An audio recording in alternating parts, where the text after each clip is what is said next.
हमें electric field due to circular ring derive करना है। तो हम क्या करते हैं, एक सर्कुलर रिंग अज्यूम करते हैं। लेट्स से ये एक्स एक्सिस, ये वाई एक्सिस, ये जेड एक्सिस। मतलब जो रिंग है वो वाई जेड प्लेन के अलोंग है, तो उसका जो एक्सिस होगा वो एक्स एक्सिस होगा। उस डायरेक्शन में इलेक्ट्रिक फील्ड की वैल्यू कितनी होगी मुझे डेराइव करनी है। तो हमने इस रिंग को हाफ हाफ पार्ट में, upper half and lower half, ताकि इलेक्ट्रिक फील्ड का डायरेक्शन डिफाइन करना इजी हो जाए। तो अगर मैं पॉजिटिव हाफ की बात करूं, क्योंकि मेरे पास ये चार्ज पॉइंट चार्ज नहीं है, चार्ज क्यू यूनिफॉर्मली डिस्ट्रीब्यूटेड है इसके सरफेस के ऊपर, तो हम कोई भी एक छोटा सा सेगमेंट लेते हैं। इस सेगमेंट को आप ले लीजिए डी क्यू। अब ये चार्ज पॉजिटिव है, पॉजिटिव चार्ज की इलेक्ट्रिक फील्ड आउटवर्ड, उसकी वजह से जो इलेक्ट्रिक फील्ड होगा उसके एक्सिस के अलॉन्ग वो कुछ इस डायरेक्शन में होगा। ये डायरेक्शन एक्स एक्सिस के साथ किसी एंगल पे इंक्लाइंड होगा। क्योंकि मेरे पास ये चार्ज स्मॉल है, तो इसलिए इलेक्ट्रिक फील्ड भी स्मॉल होगा। अब उसके दो कंपोनेंट हो सकते हैं, एक अलोंग थीटा और एक उसके परपेंडिकुलर डायरेक्शन में। अलोंग थीटा उसकी वैल्यू होती है कॉस कंपोनेंट, एंड दूसरा वाला टर्म साइन कंपोनेंट। तो अपर हाफ की वजह से इलेक्ट्रिक फील्ड के ये दो कंपोनेंट आएंगे। सिमिलरली अगर मैं लोअर साइड की इलेक्ट्रिक फील्ड डिफाइन करूं, तो हमने यहाँ पे कोई चार्ज अज्यूम कर लिया, अगेन डी क्यू। इस चार्ज के लिए electric field along its axis positive charge, electric field outward, इसका डायरेक्शन कुछ इधर हो जाएगा। अगेन ये टर्म थीटा एंगल पे इंक्लाइंड होगा विद एक्स एक्सिस। यहाँ पे चार्ज स्मॉल क्यू है, तो इलेक्ट्रिक फील्ड भी डीई।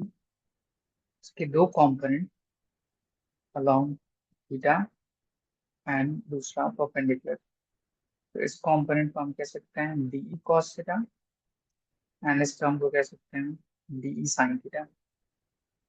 अगर आप इन दोनों डायग्राम को आपस में कंबाइन कीजिएगा, तो DE sine theta and D sine theta एक दूसरे के ऑपोजिट कैंसिल आउट होता दिख रहे हैं।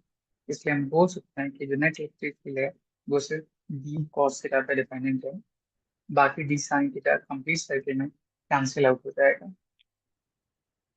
Therefore net electric field is equals to D cos theta, इसका इंटीग्रेशन। अब इलेक्ट्रिक फील्ड कैलकुलेट करने के लिए चार्ज चाहिए, सेपरेशन चाहिए। तो यहाँ पे इस एक्सप्रेशन में सेंटर से लेके उस पर्टिकुलर डिस्टेंस तक जहाँ पे फील्ड कैलकुलेट करना है, उस डिस्टेंस को हमने मान लिया X. Radius of ring capital R, hypotenuse small R. इस टर्म को हम लिख सकते हैं X square plus R square, उसका रूट अंडर पावर 1/2।